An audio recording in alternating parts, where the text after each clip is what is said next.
We're excited to be joined by B. Rich, one of the hosts of the Water Boyz Show. It's a podcast bringing you raw, unfiltered takes on Atlanta sports and culture from the Falcons, Hawks, Braves, and of course the Georgia Bulldogs.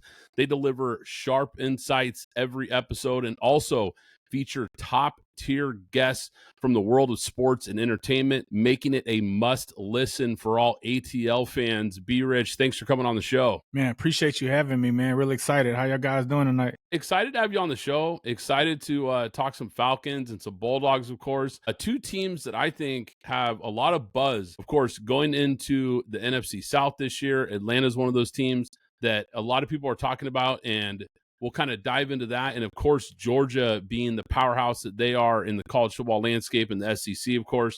Get your thoughts on that as well. But I want to start with your Atlanta Falcons. And let's start right at the top here because Michael Penix Jr., this young quarterback, and look, this guy looked good in limited action last year. But now he gets a full runway to kind of prove that he's the long-term guy in Atlanta. What's your take on what we can expect from him in year two, now that he's coming in with a full offseason to be the starter here for the Falcons? Well, man, what I see in Michael Penix Jr. is Joe Cool, man. Like, the dude is cool under pressure. You saw him last year in the 3 games he played. He brought us back in 2 games. Against the Washington game, he came down on 4th down, and you had to make it or you lose. We came down, scored the touchdown. 4th down, he threw it to Kyle Pitts. And I mean, it didn't faze him not one bit. He outplayed Jalon Daniels, or whatever his name is, Daniels, the quarterback for Washington. And we had a chance to win it at the end with a field goal, and our kicker was out and he missed the field goal. But, you know, shout out to Michael Penix for doing that. And then in the Carolina game, you know, he brought the team back. Once again, defense loses it at the end of the game. But I expect to see him. You know, he's been around for a while. He's been in multiple programs. He got hurt early at Indiana. He stayed relatively healthy at Washington. And, you know, he took his team all the way to the championship. I mean, as you saw him play in college, man, he kept his cool. So I think he's going to get a poised quarterback.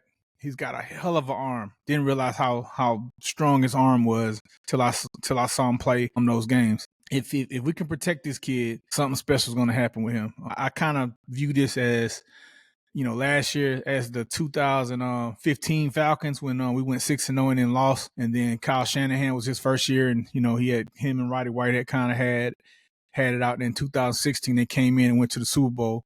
I kind of see, you know, then we drafted well. We got a good defense. And then we were set for 2016. I kind of see this team similar to that team. I see us going to the playoffs. I see us winning in the playoffs. And if luck goes right, I feel like we can make a run. But yeah, as far as your answer to Michael Penix, I think he's the real deal. He has weapons. He has Bijan Robinson to take some of the load off. He has Drake London.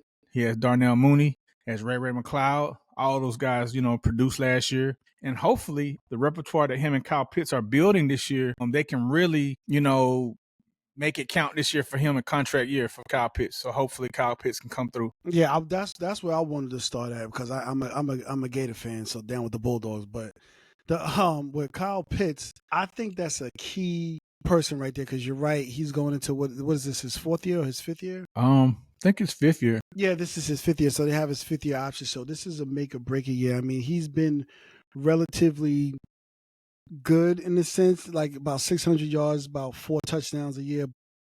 For the person that was drafted top 5 in the NFL. Number four. Yeah, top 5 in the NFL. And with that, you're talking about somebody that's 6'7" that ran basically a 4.38, 4.39, 4.4 speed, basically. There had to be bigger expectation from him. And again, I know that Penix is there now. And Brad will tell you, Penix was my number 2 overall quarterback in that draft. I had him right behind Caleb, and you know I was hoping that he fell to the Raiders because people were scared of the injuries, but obviously he didn't.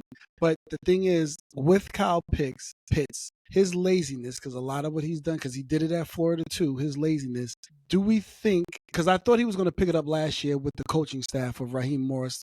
I thought they were going to be able to light a fire under him, and I guess you could talk about the offense as a whole, but he didn't deliver the way that I thought he was going to deliver, and I'm pretty sure fantasy owners felt the same way. But now this year, it's going to be my last year picking him in fantasy. Like, what are you looking at for really, truly, not necessarily Penix, but like, how do you view Kyle Pitts going into, like you said, a contract year? Well, I got a chance to ask Zach Robinson, the offensive coordinator. I asked him directly. I said, why are y'all playing Kyle Pitts at the wideout and not between the tackles? I mean, either tackle. I may have worded it wrong when I said it to him, but what I was meaning was, why isn't he playing by the tackles? And his response to me was, if you look at the film, Kyle Pitts is playing by the tackles majority of the time.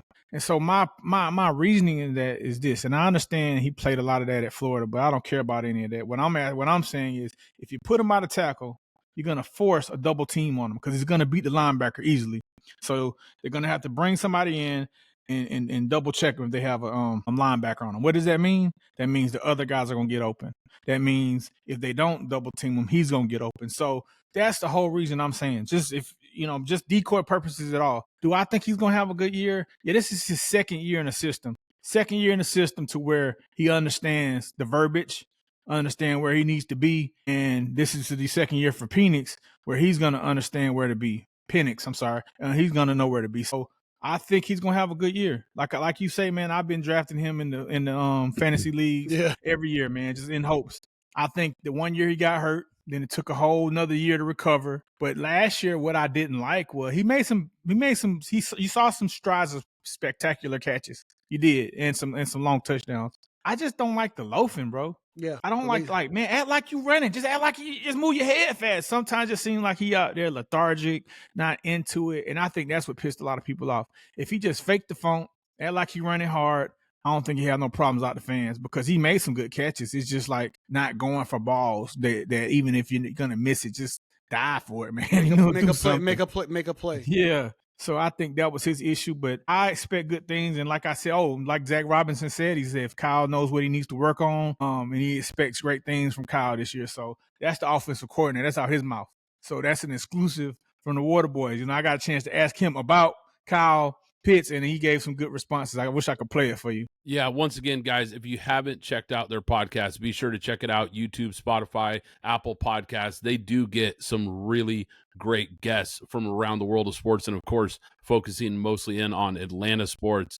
When you look at the rest of the weapons and you look at this offense, though, I think it's safe to say if he doesn't unlock this tight end, I think there's enough weapons there that they still could have a prolific offense around this young quarterback. And I'm excited to see kind of the steps that they take forward here with this team. But I want to shift here to the defensive side of the ball because you mentioned it a minute ago.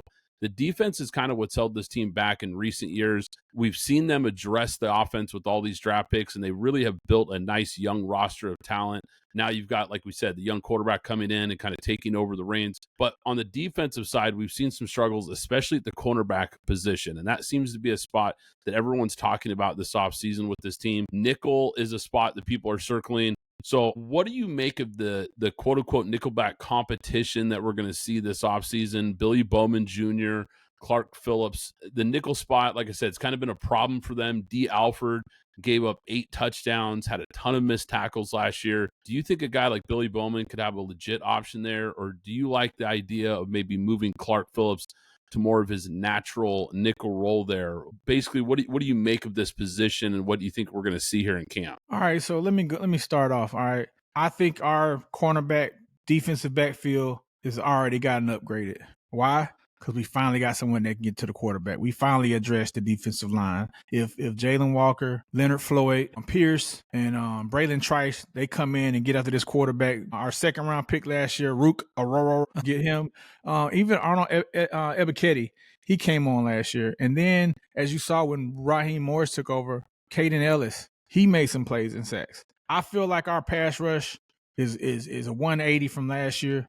I feel like our defensive backs are going to look like Pro Bowlers now. You understand? Because they're going to have less time for the quarterback to be rolling around getting those 3rd and 14s and making us look bad. All right. I like Mike Hughes. Mike Hughes played pretty good last year. And we got Mike Ford Jr. coming back. And I'm going to tell you a sleeper no one's thinking about. That kid from Kansas, man, Cobee Bryant, he showed some heart last year. I remember when I was watching Colorado when they played him. I didn't know nothing about Kansas. But I was watching them, because of Deion and Shador. And I kept hearing Cobee Bryant's name being called out there. And I'm like, oh, wow, Kobe's playing. He went from basketball. I just said the joke to myself. He went to basketball. Now he's risen from the dead playing football. And so, and he has a chip on his shoulder. And I'm watching his plays, man. Like, dude look like he can be a baller out there. So we shall see. But like you say, the Clark Phillips and D. Alford and those guys, I think the two safeties we got, Billy Bowman Jr. and the kid from Notre Dame, I feel like we got some ballers, man. We got some ballers, and we've upgraded this defense like we did in 2016, man, when we got Deion Jones and all those guys.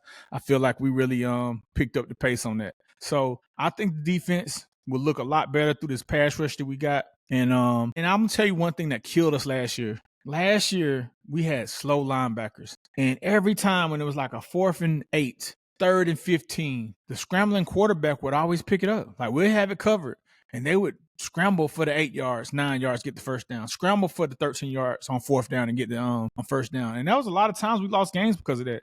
So I feel like now with the kid we got, with the guy we got from, what's his name? Let me see his name. You talking about from Vegas, Diablo? Yeah, Diablo. He's going to be the guy, the fast linebacker. That's exactly what I was thinking about. We got Morgan Fox, Leonard Floyd. We got proven guys that Leonard Floyd is going to be, I think, going to have a hell of a year. And then we got Jalon Walker. If you look at Jalon Walker, man, when we play Alabama, Jalon Walker was the spy on Melrose. Melrose was one of the fastest quarterbacks in the nation. And so I think we finally got a defense to have some speed to cover it, because we had those two guys, Troy Anderson and Ellis and the other Landman. They were tough-nosed football players, man, but they just didn't have the ability to chase down these fast running backs, these fast quarterbacks, and they was just gashing us up, man. You know what I'm saying? So I think we put a fix to that. I think Raheem Morris has always been known for his defenses. I think he finally got a chance to address that problem. That's why we traded away next year's first for this year's first to trade back up and get Pierce. Because Pierce, if Jalon Walker wouldn't have failed at 15, we would have gotten Pierce at 15. We was looking at him the day before they was with his mom and him, and they would target him. So they went up and got him. He was the fastest defensive end in the draft, 4.4. So, I'm excited, man. I'm going to be optimistic. I know in past, I've always tried to be optimistic about our draft picks, but it's something about this draft that feels special. Well, you know what? Let's stay with the draft for a minute, because you talked about we kind of really focused on the secondary. Xavier Watts is a guy that I've always liked, and so I think he's going to be able to fit right in. I know the guys tried Justin Simmons last year. He looks like he may have lost a step too many, because it didn't look like how I thought it would look with Simmons and Bates and Terrell back there. I thought it was going to be somewhat of a little bit of a no-fly zone. It didn't transition the way I thought. But so I like Watts there. But I will say the Jalon Walker, I'm not from North Carolina, but I live in North Carolina. So I saw him play a few times at Salisbury as high school. Like, he's a leader out the gate, a little bit on the sides, but his motor is keep running. He's smart. Sometimes you can, if necessary, you can kick him inside, or if you play, if you just play in two linebackers, he could play one of the two inside linebackers and play in coverage. So he's multiple in terms of that. I know me and you, B. Rich, we've spoken about James Pierce, so I want to focus in here. And there's been enough talk about trading back up and giving up next year's number one. But I know myself and you had a conversation about James Pierce, and I know you were at Flowery Branch on Media Day, and you had a conversation with the defensive line coach, if I'm not mistaken. So tell me, because we talked about it, and then I'm not going to say you convinced me, but I kind of pulled back a little bit on how I thought about James Pierce. But can you just give a little bit of that conversation you had? I know you put it out as well. Yeah, so I got a chance to talk to Ali, the defensive line coach, and he was saying that, first of all, he was bragging on Braylon Trice. He said he's that guy right there. He hits it with conviction. He's I forgot the word he used, but like a terror on there. But he said they're gonna play Trice. I'm sorry, okay. Not Trice, but Pierce. They're gonna play him to rush the quarterback. When he's in the game, he's rushing the quarterback. No cute stuff, none of that stuff they had with Judon covering people. I hated that. He's going in, he's rushing the quarterback. I feel like we have a nice depth of people that can rush the quarterback. So guys are gonna be fresh. So it's gonna be like third down, third and long. You bring in, come on, Pierce, do your job. 4.4 speed. And I mean, like, how they say about these undersized guys, right? Derek Brooks was an undersized guy. Lawrence Taylor was a linebacker. I mean, he was strong, but he wasn't no just massive guy. He was a fast, strong guy. We went on Reggie Wright. Reggie Wright was a big dude, you know what I'm saying, pounding on people. I think Pierce, they need to work on his hand moves, get on his hand moves, hand-to-hand combat. And if he can learn that, he should be a beast out there, because that's what it's about, man. Your hand-to-hand and your speed. If he learn a good little spin move, how the Indianapolis Colts guy, what's his name? Freeney. Yeah, Freeney had give him a good spin move to get off of that. I played football, and I actually played fullback and I played defensive end, and I was undersized, and I realized we played a team, Crim High School with Michael Anderson. His brother was Cadillac Anderson, Willie Anderson, and those guys. Michael Anderson was a quarterback for Crim, and he had some big linemen, and I just remember going against them, and I was like, damn, I know I can't play college football at defensive end. I can't do that. These guys or whatever. But I did a spin move and I sacked him. I got a sack, but I ain't gonna lie, I was so tired because those guys were so big. Just by the brute force, they could handle me. With my speed, I was able to spin. And if he could learn the technique that a spin move, he gonna get to the quarterbacks, because it's just something about spinning. No matter how strong you are, you can't stop that. You know what I mean? So I would definitely advise him to get a good spin move and get his hands up. But I think, man, Pierce has a chance to be something special. I think that with the depth that we have this year, I think that everybody's going to have a chance to be fresh and get to the quarterback. I think we'll be in the top of the league in sacks, top 10. That's my prediction. Well, I think you hit on something there, because with a guy like Pierce, you can't teach athleticism, to your point, and he has a ton of it. You can teach technique, and you can teach guys to have counter moves, spin moves, different moves in their arsenal. So that can be coached up. I think it's a great point by you, because I think early on, having a plan in place for this guy, like you said, whether it's on third down, specific pass rushing downs where you just kind of let this guy be unleashed, so to speak, as a pass rusher early on in his career as he develops his moves, I think is a really smart play by them. I did want to jump back quickly, though, because I like that you brought up Cobee Bryant when you were talking about the secondary. And it's weird. I actually had a note here to ask you about him. He's getting a lot of buzz as an undrafted free agent. And this guy was really productive at Kansas. So he's a really fascinating guy, because I thought he was going to go maybe in the 5th or 6th round. And for them to get him as an undrafted free agent, I think was a great find. So I think he's a big addition for that team as well. Now, you talked about Jalon Walker. I want to hone in on him for a second, because obviously this guy, you're a Georgia guy. You saw this guy at the college level, now playing for your Falcons. I know the Falcons are really high on this guy. The fans and the media seem to be high on this guy as well. What kind of year one impact do you think he could have? Because he's kind of a hybrid role player, a guy who can really play off ball, but he's a great pass rusher. How do you think they're going to utilize this unique skill set for this guy? Well, Cobee Bryant's going to get a lot of time, man. We only had 4 or 5 draft picks this year. I think 5. And it's not a lot of competition on defense. Everything went to the line. And one of the weaknesses that we didn't feel in the draft picks was defense. It was cornerback. We did go safety, with those 2 guys, but we didn't get no cornerbacks. A lot of people was criticizing that. So us to be able to pick up Cobee Bryant, someone that was a playmaker on film, that's what I like. I was watching the draft, the history of the draft, and they was going to the Tampa Bay Buccaneers, and they interviewed Rich McCray, who was the GM back then, and he's now the president of the Falcons. And he said, man, the year when they drafted Warren Sapp and Derrick Brooks, he said, we was the type of team that would draft the combine junkies, the combine greats, that. And so we never did nothing with them. But when we decided to draft Warren Sapp and Derrick Brooks, those were football players. And he said, when we did that, that's when they became great. That's when they won a Super Bowl. So I think that Cobee Bryant is a football player. He may not be running the 4-3s, the 4-4s, but every time you saw him on the field, what did he do? Make plays out there. And I think that for the first time, the Falcons, when we got Troy Anderson, I think that was one of those draft standouts. You know what I'm saying? Like somebody that did good. Combine warrior. That's what I want to call him. I think that when we drafted Troy, it was from Montana State or something like that, or I can't remember what it was, but that's what he was. And so I feel like that the players we got were like the best players available. We got SEC football. You know what I mean? Like SEC football to me is some of the toughest competition in college football. So we got 2 defensive players that played against tough SEC competition. We got Jalon Walker, we got Pierce, and then we got a football player in Cobee Bryant. So I think Cobee Bryant would have a very good opportunity. I think that He's not a man-to-man corner because of his speed, but I think he's a smart corner, and he shows up around the football. And I'm going to tell you one thing I'm going to see too. I can see him like picking up a lot of fumbles, maybe getting a lot of picks, just being around the ball, man. He has a nose for the ball. And I see this one play that I saw him where he hit the dude and made the dude fumble, picked the ball up, and took it to the house. So that's the type of player I expect him for the Falcons, and he will have some opportunities.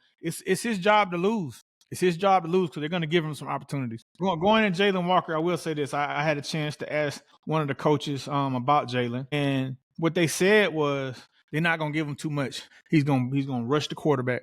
They're not going to confuse him. They're not going to mess his head up, and they're going to feed him, special feed him. So, hey, you're brought in to rush the quarterback. Just like Pierce, you're brought in to rush the quarterbacks. Once they see, I think he's a smart football player. Kirby Smart always put out sparks for. So I feel like, step one, rush the quarterback.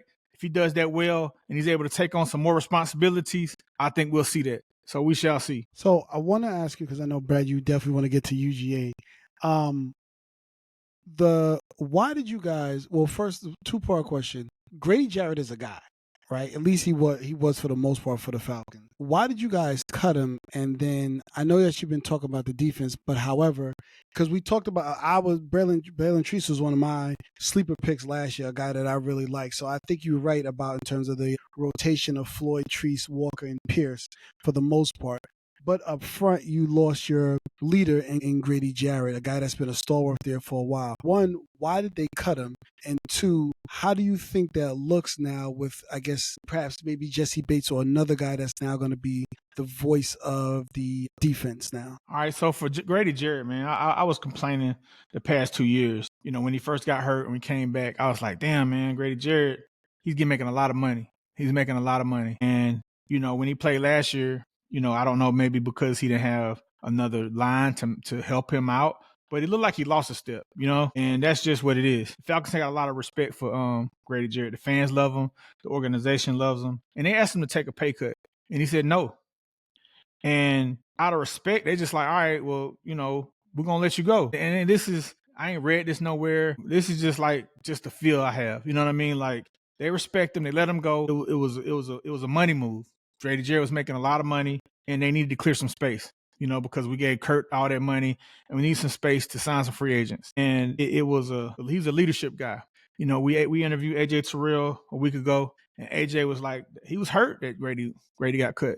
I put a part on that out, and he went to Grady Jarrett's house and talked to him, and he was a great leader. So that's one thing the Falcons going to have to find to replace is the leadership role that he calls. But that was the reason he was let go, man. It was money. And he had lost a step. If he would have taken a discount and come back to the Falcons, we would have done that. But out of respect, man, the man, he's on his last leg, and let him go out and make some money, man. But the Falcons love him. The fans love him. They ain't got nothing bad to say about Grady Jarrett, but it was a cost-cutting move. So before we shift gears to the Bulldogs, I want to ask you about the rookie minicamp going on. 41 players out there, including undrafted free agents. We talked about some of these guys. What stood out to you most about this group? Are there any names that you think are flying under the radar here? I want y'all to look out for Nick Nash. I want to see. Oh, yeah. I want to see what he brings to the table. He was the Triple Crown winner for wide receivers, yardage, touchdowns, and catches. He had the most. And we got him on film. You never saw him just speed burning, but you always saw him catching the tough catch. The touchdowns right there. Guy right there, boom, in his hands. And I think Penix can put it in the bread box. I'm curious to see what he does. And also we got a left tackle in the 7th round. The guy's a tall 6'7" beast, man, 315 pounds. I like to see how he turns out. Nice rotational guy. Let's see what he can turn out to. It seemed like the Falcons, they took the best available player this time in the draft. I think we got the 2 best safeties. I think we got to steal with Watts. Xavier, right? From Notre Dame? Xavier Watts. Yeah, got to steal with him. Yeah. And everyone's telling me that Bowman is a beast. He led he was one of the top leaders in interceptions the past 2 years. I think he had 13. I can't remember the number. But he was the type of guy, he picked the ball out. He takes to the house. So we got some ball hawks, man. So I think our secondary has improved. I feel like that through the defensive line, the rotation we're gonna have through the guys we have, it's gonna make the secondary look a whole lot better than we had last year. Last year, man, Lake, I ain't gonna lie, I talked to a Falcon. I'm not gonna say his name, but when we interviewed AJ Terrell with some more Falcons there, and I got a chance to talk, and we asked about Lake, and then he was just like, Lake was just stubborn. You know, that's why he lost his job. He was stubborn. He wanted to, you know, like instead of like working to your player's strengths, you're just like, all right, you're gonna make a square peg fit in a round hole, and that was the problem. And then when Raheem Morris took over, you saw near the end of the year, those handful of games, we were the top 5 in sacks. You know what I'm saying? So I just think he was trying to force some things. He wasn't real aggressive, and the Falcons got burned. So we shall see, bro. But remember the Nick Nash kid. Yeah, no, I was about to mention, because Nick Nash was one of my sleepers from San Jose State, a guy that I had been talking about. I thought the Raiders were going to nab him since he's a quote unquote local guy from the Bay Area, but he was a guy that I was looking at. So yeah, Nick Nash was a steal in the undrafted free agent market. One other thing I would say two other things, Brad, that y'all probably thinking about. It was talking about Caleb Coleslaw McGarry. We called him Coleslaw at the beginning of the year when TJ Watts killed him. Yeah, we had Willie Anderson, the great left tackle for Bengals, Cincinnati Bengals, and he does a lot of things. And he was just explaining. I was like, well, what about the blind side and this or that? And he's like, hey, these days, man, like the blind side is either side, because during early football days back in the days, like quarterback would always throw to the right, so that was his blind side. But he says now they're throwing this way, they're throwing that way, so it's really not a blind side anymore. So, he just had something, to say about that. That was interesting. And then we lost our center, Drew Dahlman. But to say something about that is we had Ryan Newsel, and he played like Dahlman got hurt like the first game, and he played like a stretch of games, played against Kansas City, played against Philadelphia. And we almost won that Kansas City game. We should have won. It was an interference on Kyle Pitts that they let go, and we did beat the Eagles. So the center play, I see Newsel doing well. Barring no injuries, our line should be all right. Drew Dahlman was a loss. He was a great center, but the guy who played behind him when he was hurt, he played good. So I just wanted to bring that up. All right, let's get to these Bulldogs here. I see you repping the hat here. I love it. Georgia Bulldogs, let's start here with the recruiting class, because Kirby Smart, this guy just keeps stacking elite classes. Georgia's 2025 class coming in was ranked number 2 in the nation, and they have 4 5-star players that are in-state guys. So tell me about this group. What do you think of this young infusion of talent coming in for Georgia? Who stands out in this group for you? Well, I'm going to tell you one thing. Receivers. That was kind of our downfall last year. We led the league and we led the nation in drop passes, and I ain't gonna lie, like that kind of hurt Carson Beck a lot, man. Some of the games he throw the ball, it'd be third and 2 first series, and it was a drop. So we addressed that. We went hard in the portal, we went hard in the recruits, and we got some top receivers. I think a couple of these 5 stars we got were defensive players. We had one tall guy come in. So my thing is this. It's the coach, man. Kirby Smart going to have these guys ready. I've been a Bulldog fan ever since 1980 with Herschel Walker and Vince Dooley, Buck Bellew and those guys. And, Ray Goff and I can't think of the other guys, Mark Rick and those guys, Ray Don, all those guys. It's a clear difference, man, with Kirby Smart.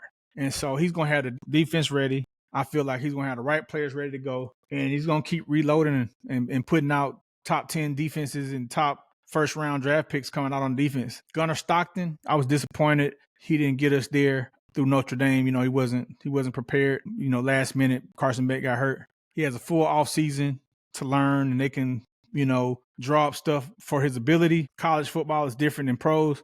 So, it don't take long for a quarterback to come in and just eat it up. So I feel like we're going to have mobility at the quarterback position, and we should see some things move with that. Hold on, I think it's really about the quarterback situation, because if we just rewind back to the beginning of last season, your quarterback who was not only talked about with you guys perhaps making a run, but was also talked about as perhaps a first-round quarterback. And obviously being the number 1 quarterback. I remember one time he was saying that he's going to be the number 1 quarterback out. That's a fact. So let me say this. The year before, he had 2 guys, Matt McConkey and Brock Bowers. And I think we really discounted those guys until we saw what they did in the NFL. I didn't know Ladd was that good. I'm a Bulldog fan. He played great for us. He helped us win two national championships. But when he left and Brock Bowers left, we saw Carson Beck couldn't do shit, you know? Carson Beck couldn't get in the groove. Like I said, like, think about this. Think about the beginning of Alabama's games, and he had drops, man. Like, the guys with Dylan Bell was they was dropping the ball. Like, it was 3rd down and 6. He completed it, drop ball, had to punt. So it's like you can't get in the groove. Then you come back trying to force shit. Then he's throwing 3 interceptions in one game. In Alabama, that game, you saw he threw the ball, and the receiver just took a bad, I don't know what he did, but he should have caught the ball for a touchdown, but it wasn't. You know what I'm saying? So the problem was the receivers for Carson Beck. And he just had a bad year. You know, was messing with his head. He couldn't really get it together. But Ladd McConkey and Brock Bowers, those guys were the real deal, and you see them doing it in the NFL. So I got to give it to Ladd because I didn't know Ladd was that great. Okay. He should have been a first-round pick. Okay, so then let me move to the next thing, your running back situation. You got Josh McCray. He's a senior transfer. How comfortable are you with your running back room? Man, I'm going to tell you this. Nick Frazier, that's all I got to say. Dude right there is the truth. If he's just the only running back we got, he's going to be all right. But we got some 5-stars back there. One of them left. It's one of the Robinsons left. We had 2 of them. One of them left, and then the guy you talking about coming in, I don't know what he's going to do. But Nick Frazier, I wanted to see him get the ball a lot of times. I know he fumbled against the miss, and, you know, it cost us the game. But Nick Frazier, man, he that dude, man. He was running super hard. And, you know, I think he's going to get his chance this year. I was disappointed in ETN, man. I thought ETN was going to have a better – he was balling for Florida. He had some good games against Texas. I don't know if he was balling for us, but he did exactly what I expected in Georgia. Yeah. Not deliver. But go ahead. Yeah. But I think we got some good running backs, man. UGA is known as running back U, man. You know, that ain't going to stop. Well, they lost 13 players to the NFL draft. But this is a team that is still loaded, like you said. This is a program at this point. They don't rebuild, they reload. And you mentioned some transfers. We talked about this elite recruiting class coming in. There's going to be a lot of freshman talent, but the transfer portal we know is a huge part of college football nowadays. They bring in some big-time playmakers, and like you mentioned, 2 players that I think could be instant impact guys were USC wide receiver Zachariah Branch, who's a very talented player, at Texas A&M wide receiver Noah Thomas. Bringing those guys in, I think, to be day one starters for this program and really upgrade that receiving room. And then, like you mentioned, running back Josh McCray, I think, could carve out a role for this team as well. Which transfers, like I said, I mentioned a couple guys, but who are you excited about in this transfer class? I'm excited about the USC guys. I'm excited about them. I'm excited about just the receivers in general, man. I'm excited to see what the receivers going to do because I think we have the best receivers in the SEC right now. And it's up to Gunnar Stockton, man. I don't know what we got in him. I know he was a top recruit, but we're going to see. We're going to see. And we just got a commitment from the number 1 quarterback in the nation. So he just committed to us. He had recommitted to us. He had decommitted. Now he's recommitted. I saw that for the 2026 class. So really quick, I want to talk about the schedule. November 15th, the game you have circled, and that's. I mean, it's gonna be at Georgia, man. I'm gonna tell you this. Like Kirby Smart said, winning on the road in the SEC is a tough thing to do. So we're gonna pay back miss. Texas, we should get that.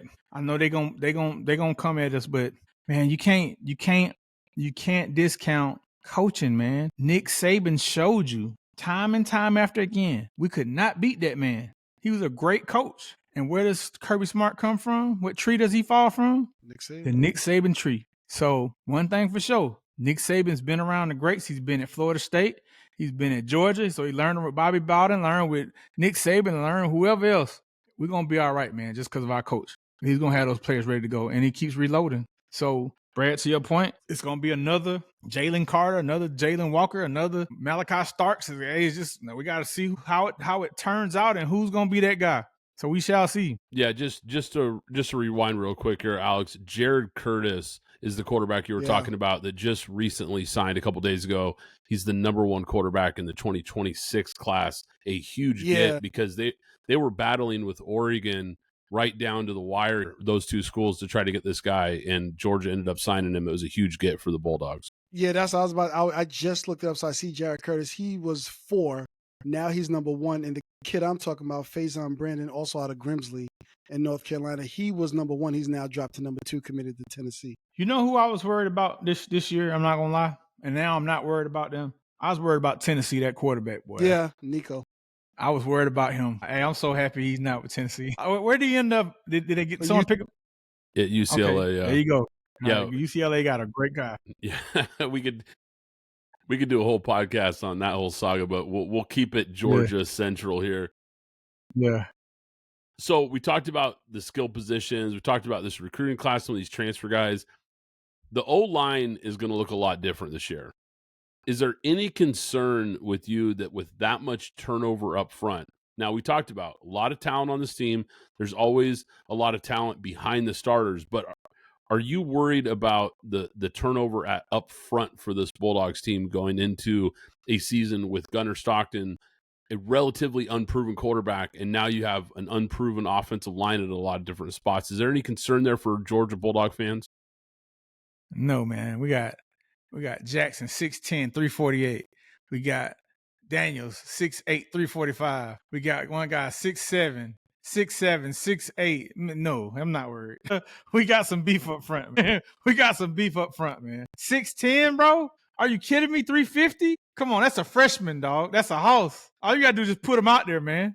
I'm not worried about the line, bro. All right, if you're not worried about the line, I gotta ask you, because there's gonna be a lot of talk coming up. Maybe not from you guys, from your side, but it's gonna be a lot of talk coming from that team that's actually in Atlanta, and you guys are going there. I know y'all gonna say it's a home game because it's in the state. Because you were scared. You can't tell me you weren't scared last year with Georgia Tech. You were scared. Nah, that Georgia Tech quarterback is the truth. Okay, and he's coming back. Okay, I'm scared of him. Okay. Georgia Tech gonna make some noise. They're gonna be in the top 25. That quarterback showed me some heart. He almost single-handedly beat the Bulldogs at UGA, at Sanford Stadium, bro. Yeah. He almost single-handedly beat that time. He has so much heart.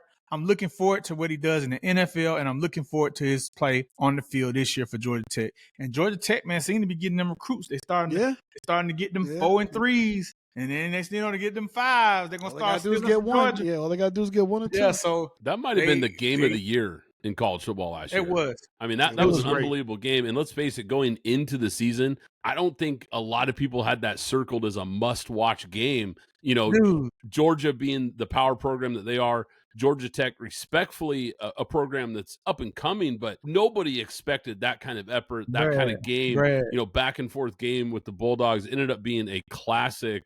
Now, I want to ask you, because we briefly talked about Gunnar Stockton. He looks like the guy obviously going into 2025. I still think there's some questions about this guy, how high his ceiling is. What's the confidence level in him right now, taking control of this offense? Tell me, how are the Georgia fans feeling out there? Like, how excited are you about this guy, or is there some nervous energy around what he could do here? Because let's face it, you could have all the 5 stars in the world, but we know how important that position is. Well, I don't know what the other Georgia fans are thinking, but I'm telling you what I'm thinking. I'm nervous. I think like he's the link of us winning going to the playoffs, or it's not going to the playoffs. So, you know, that Notre Dame game, he didn't play bad, he didn't play good. He just was there. And it wasn't his fault that we lost, thank God. But I want to see a playmaker, man. I want to see Georgia have a playmaker at quarterback. Not like, you know who was a playmaker that was surprisingly steady ready, man? Stetson Bennett, man. He made some plays. Yeah. He did. He did. And I mean, and that was unexpected. He took the team and hey, man, he's the greatest Georgia quarterback ever. He got 2 chips, man. Hey, that's crazy. He showed up in big games, though. I mean, you know, we can joke about how talented he was and all that, but the guy showed up in big games, and there's something to be said about that. And we're going to have to find out if Gunnar Stockton can kind of take that next step, because I'm a little surprised you just mentioned playoffs. Like, I thought it's championship or bust in Georgia. I thought we're talking about national title. It is. I just don't want to come off cocky, man. You know, like we some dogs. You know what I'm saying? There he's got it. Yeah, man. There he's got dogs, it, man. Like, you know, when last time y'all got a chip? Who, Florida? Yeah, we just got one in basketball. Yeah, We just got one in basketball. I was on Twitter Spaces. That's cute. That's cute, Alex. This is a football podcast. Get that out of here. No, listen. There's only one school that has 3-3, and it is the Florida Gators. But we ain't got to get into that right now. But go ahead, B. Rich. I was on Twitter Spaces, man, and I went into this Gators space, man. Oh my God! Hey, I don't know why you did that. They let me have it. They said, "Yeah, we got a chip, man. We won the basketball, just like you said." And I was like, "Man, y'all ain't had." Oh, they's like, "Whoa, we should have beat y'all last year. If the guy wouldn't have got hurt, we would have won." And I said, "Woulda, coulda, shoulda. We won though." And they bet me up and down they're gonna beat us this year, so we'll see. I'm quiet on the Gators right now. I'm not saying anything. I gotta see a few things first. But I was gonna ask you. I'm not sure if you took a look at your schedule. I was just mentioning it to Brad. So if you go from October 18th to the end of the season, November 28th, so basically a month to the day, you have Ole Miss. You have Ole Miss at home. You have Florida at home. You go to Mississippi State, Texas. Then you get Texas. Then you have a cupcake in Charlotte. And then you face Georgia Tech. So those last five out of 6 games are going to be some tough games going down the stretch. So like you said, if it's championship or bust, I suspect that you will be one of the 12 teams. Now, how you want to be seated, that might be open for discussion. But those last 5 out of 6 games are probably going to be some tough games down the stretch that'll probably decide your division. I'm going to tell you the games I think are going to be tough. I thought Tennessee was going to be tough. I don't know what it's going to be. We'll see. We got Alabama at home. That's nervous. Kentucky played us good. Auburn played us good. Ole Miss, we're going to pay Ole Miss back. I'm nervous about Florida, even though it's home. Texas, I'm nervous about that. I think we're going to be prepared. We're going to be prepared for Georgia Tech because we went into that game, looking at the bowl game and not knowing how good that quarterback was. And I think Kirby will have us prepared, but it's going to be a tough one. I think Georgia Tech going to be ranked. But the games, like I said, I'm nervous about. Let me look at it again. I'm nervous about Alabama, but it's at home. Kentucky always plays us hard, but we're home. We're at Auburn. Nervous about that. Ole Miss, we're going to pay them back. Let me ask you something. Mm-hmm. And I asked this, and they told me, oh, you're supposed to be a podcast. You're supposed to know. Is Florida, I know we was at Jacksonville. Have they changed that up now? No, from what I see, we're coming to you guys. Okay, so the cocktail party is gone. Okay, so we're going to be playing. So I'm nervous about y'all. I ain't going to lie. Mississippi State, I ain't worried about them. Texas, I'm concerned, but it's at home, so we should get that one. Charlotte, I'm not. And then, of course, Georgia Tech, man, you throw the records out every time. You know what I mean? So, the quarterback, I'm like, jeez. What's the boy's? Hunter, I think, is it Hunter King? Whatever his name. Yeah, I think that's his name, man. That boy fire, man. He may be up for Heisman this year. Hey, I like it. Never too early to talk some Heisman. Man, look, B-Rich, this has been awesome having you on the show. Once again, we've been excited to have B-Rich, one of the hosts of the Water Boyz Show. It's a podcast with unfiltered takes on Atlanta sports and culture. Of course, they cover the Falcons, Hawks, Braves, and the Georgia Bulldogs. They deliver all kinds of sharp insights every episode, have all kinds of top-tier guests. So, guys, when you're done here, be sure to check out their show, YouTube, Apple Podcasts, Spotify, wherever you get your podcasts. Be Rich, I appreciate you coming on the show, man. This has been a blast. Man, thank you, man. And y'all rock with the Water Boyz with the #1 sports podcast in Atlanta. You spell it THEWATERBOYZ show, SHOW, man. We're on all platforms. We're making it, man. We only been out for a year, and we trying our best to do something special, man. And today, yesterday, we interviewed the great Bubba Dub from Dallas. That was fun. We had a great interview with him. Y'all check it out on YouTube. And thank y'all for having us, man. It's an honor. Alex and Brad, thank y'all, man. For real, for real.